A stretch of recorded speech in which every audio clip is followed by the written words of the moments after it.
Balik lagi di Dekan teman-teman semuanya. Setelah sebelumnya kita bahas pendidikan mulu.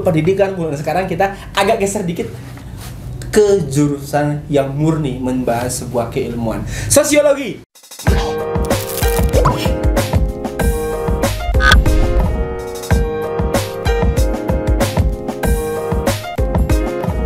Kita sudah kedatangan tamu, boleh kenalan dulu dong.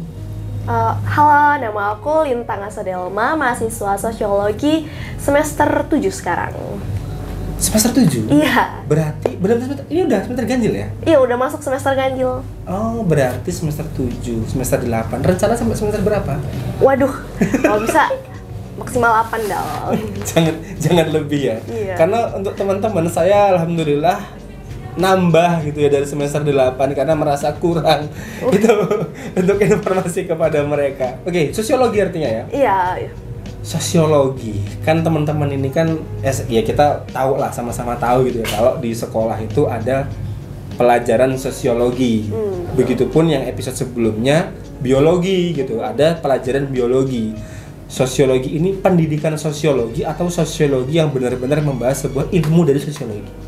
Kebetulan aku kuliah di Universitas Lampung dan yang ada tuh ilmu sosiologi murni dia kalau ini FISIP Unila. Kan oke, sosiologi murni nih ya. Saya bingung justru dulu ketika saya kelas 12 itu sebenarnya salah satu pilihan saya ketika masuk kuliah itu salah satunya sosiologi. Jadi dulu saya itu 3 pilihannya karena tahun 2015 ya. Ilmu pemerintahan, sosiologi jurusan kamu, yang ketiga adalah seni. Ini nggak nyambung semua nih sebenarnya kan, nggak linear semua. Nah tapi dulu tuh saya daftar sosiologi karena bingung. Sebenarnya bingungnya bukan bingung milih jurusan apa, sosiologi ini bahas apa gitu loh. Karena ketika kita di sekolah ya sudah berarti bahas masyarakat, at least sudah gitu loh. Nah kalau sebenarnya yang terjadi di kehidupan nyata sosiologi di murni ini apa yang dibahas? Jadi emang pastinya ya awal-awal anak SMA masuk sosiologi tuh taunya sosiologi belajar manusia aja gitu. Ternyata luas banget jadi tuh. Dia tuh sosiologi ini selain belajar masyarakatnya itu dia belajar hubungan interpersonal masyarakat itu, kulturnya dia bagaimana, terus belajar juga gimana sih pengorganisasian sama pengembangan masyarakatnya dan kalau ada konflik atau masalah di masyarakat itu problem solvingnya tuh gimana sih dari sisi sesama manusia ataupun dari sisi lembaganya gitu ada di ilmu sosiologi. Berarti kalau memang bahas tentang pekerjaan ke depan, ini dari sudut mana-mana dapet ya? Nah ini benar banget, jadi sebenarnya sosiologi itu kan karena ilmu sosial murni, sebenarnya itu tuh masuk kemana-mana. Cuman aku ngerasa jurusan sosiologi ini masih underrated banget gitu loh, kayak semua orang tuh ngira ya sosiologi psikologi malah disambunginnya.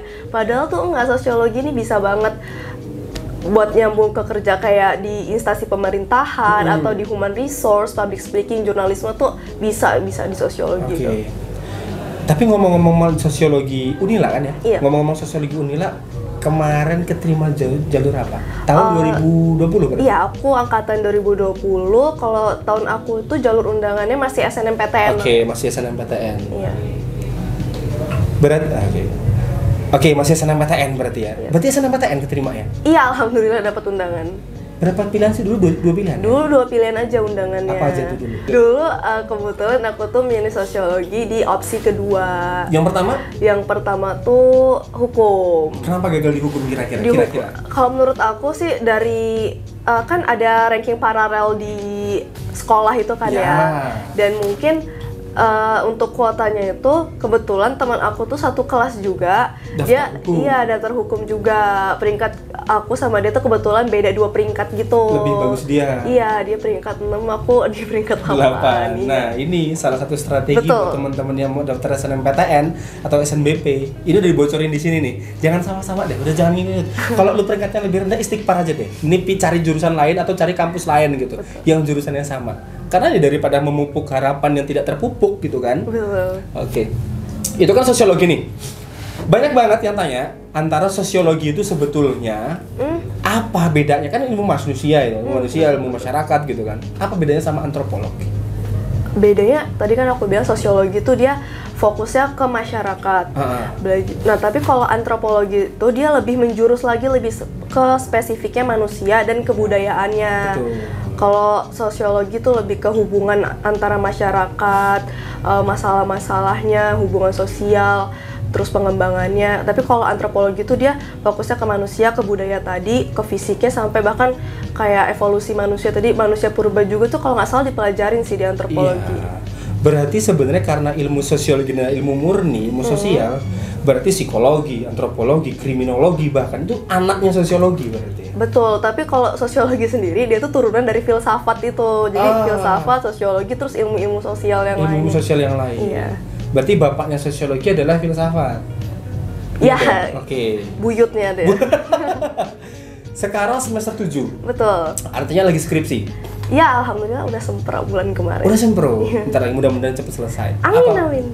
Apa penelitian yang diambil? Aku kemarin analisis kasus fenomena kehamilan remaja di luar nikah. Banyak. Banyak kalau berdasarkan data ya. Berdasarkan data ya. Iya. Yang itu yang terdata. Itu terdata. Nggak tahu Kalau yang nggak terdata. belum. Soalnya kan banyak sebenarnya di masyarakat itu. Oke. Menurutmu ini kan apa tadi? Sorry.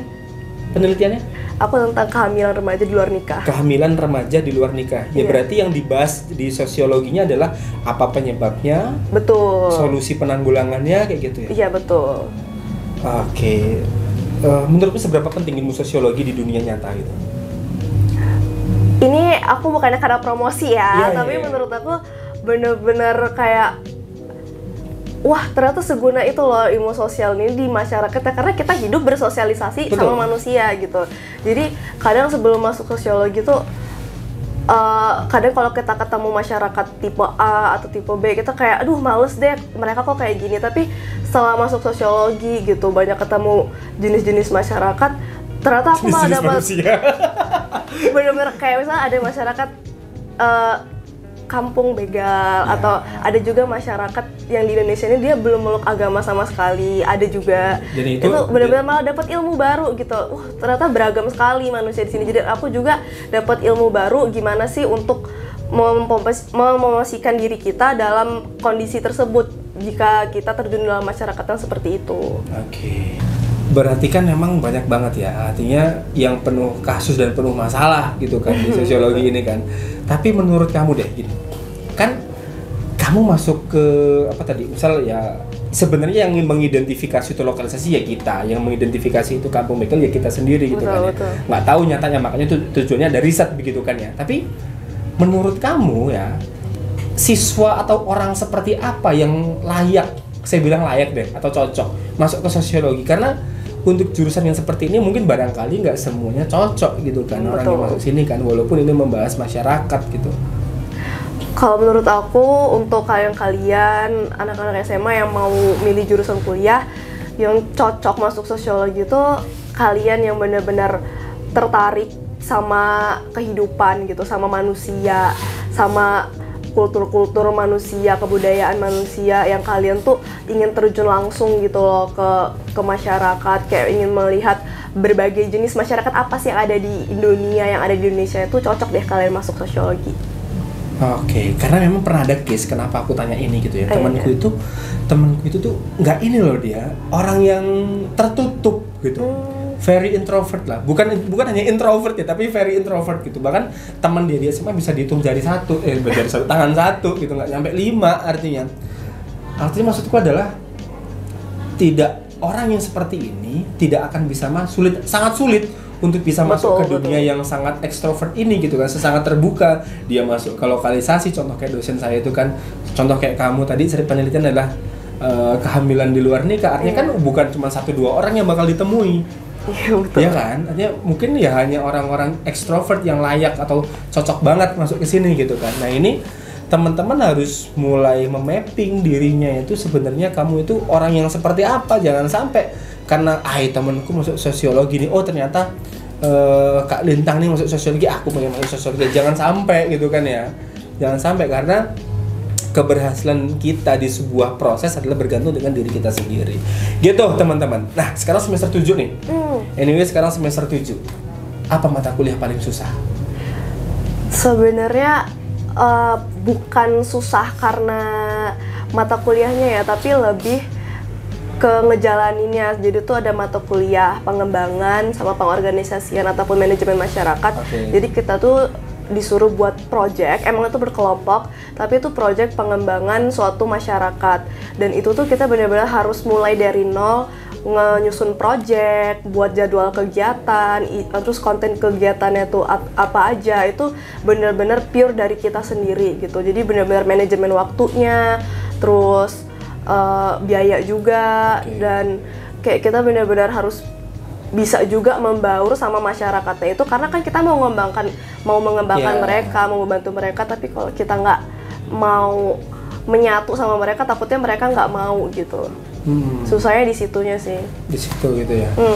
Nah, saya mau juga nanya deh, kan sekarang kan itu ya materi yang paling ngerepotin gitu kan. Bener. Kalau materi kuliah yang easy deh ini gitu, ada nggak yang udahlah materi ini doang, itu ini doang gitu? Awal-awal kuliah sih kayak sosiologi dasar, teori-teori dasarnya, pengantar aja gitu. Itu kayak ya udah gitu lah, tinggal dibaca, dipahami gitu. Kalau kan sebenarnya banyak mahasiswa yang berasumsi bahwa skripsi itu ternyata adalah 25% atau bahkan sampai 50% dari proses kuliah gitu ya. Ada mahasiswa seseorang yang ngomong kayak gitu. Menurutku ya bisa jadi benar, bisa jadi salah, itu asumsi mereka. Tapi pertanyaanku buat Lintang adalah, apa momen berkesan keilmuan penting di dalam jurusan sosiologi ini buat kamu? Di proses penelitiannya sih, sama kayak proses tadi kayak mata kuliah yang aku bilang, pengembangan pengalaman masyarakat, itu benar-benar kita bisa ketemu masyarakat yang ada di Indonesia. Jadi aku tuh pernah penelitian di Bandung, di Kampung Cirende, itu benar-benar unik banget karena masyarakat di situ mereka tuh menyembah alam. Jadi kayak wow gitu. Terus saat aku misalnya ada penelitian tentang sosiologi lingkungan di Teluk, kayak aku terenyuh gitu, ternyata ada kehidupan di Lampung sendiri yang aku tempat tinggal dari kecil tuh beda banget gitu dari lingkungan aku tinggal, yang mereka tuh mohon maaf gitu, kayak lingkungannya masih sangat kotor gitu. Mereka tinggal di atas laut yang pembuangan itunya di situ, dan mereka juga mandi di situ gitu. Kayak wah, unik-unik sekali manusia di dunia ini. Mungkin yang kemarin bareng Pandawara itu bukan sih? Dekat-dekat situ ya? Iya, daerah situ memang banyak banget sih. Ada ya orang-orang yang masih kayak gitu ya berarti ya. Bener. Artinya maksudnya bukan yang cuman itu problem itu fenomena gitu kan. Maksudku adalah ternyata masih banyak ada orang yang belum tersentuh, artinya masih menyembah alam gitu, yang baru kamu ketahui gitu. Iya, benar. Nah, pas dalam proses kuliah ini, kita agak geser ya topiknya ya. Mulai agak serem. Topiknya adalah banyak banget nih ternyata, Lintang, siswa yang kuliah pengen dapat beasiswa. Oh, benar. Kamu dapat nggak? Aku kebetulan di semester awal tuh sempat coba apply beasiswa KIPKA, dan mungkin alhamdulillah dapat sih, Terus juga pernah coba bea yang dari jurusan gitu yang pakai nilai itu juga pernah bisa. PPA? Iya. Berarti 2 dong? Pernah? Tapi cuma sekali aja yang PPA, karena kayak nggak enak aja gitu kita ngambil banyak-banyak. Iya, karena sebenarnya teman-teman ada beasiswa yang memang ya lu boleh ngambil beasiswa 1, 2 tuh boleh aja. Misal lu udah dapat dan kemudian daftar lagi gitu. Ya boleh, ada beasiswa yang kayak gitu. Cuman ada juga ternyata beasiswa yang syaratnya adalah belum pernah dapat beasiswa lain gitu, ya kan ya? Iya, benar. Artinya sebenarnya pintar-pintar aja karena memang banyak banget beasiswa di kampus gitu kan, ya memang teman-teman bisa ambil. So syaratnya adalah bukan malas karena pertanyaan terakhir mungkin. Tadi saya sudah nanya bagaimana orang yang tepat masuk sosiologi, tapi ini pertanyaan terakhir.